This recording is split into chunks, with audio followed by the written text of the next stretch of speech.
সেদিনের সেই সকালটা অনেক দিন মনে থাকবে। কাল সন্ধেবেলা এক ঝলক দেখার পর থেকেই আমাকে হাতছানি দিচ্ছিল সে, তাই সকালে উঠেই বেরিয়ে পড়েছি।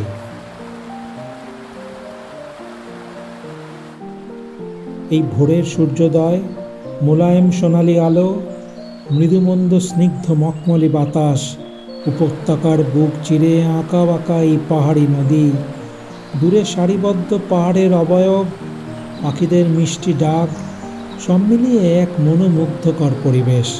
ইস, সময়টাকে যদি স্তব্ধ করে দেয়া যেত। নদীর ধারে পাথরে বসে পা দুটোকে জলে ডুবিয়ে রেখে নদীর শব্দ শোনা আমার এক রোম্যান্টিসিজম, হাসিন স্বপ্নে। ছলাৎ ছল ছলাৎ ছল ছলাৎ ছল, ঘাটের কাছে গল্প বলে নদীর জল।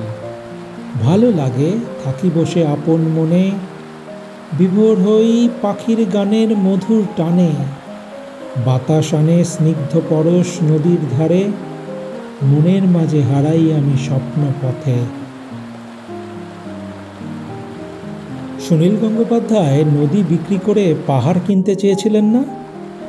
আমার অবশ্য সেই প্রাচুর্য নেই, থাকলেও আমি কিন্তু নদীটাকেই আঁকড়ে ধরে থাকতাম। কামেং নদীর ডাককে আমি কিভাবে উপেক্ষা করব।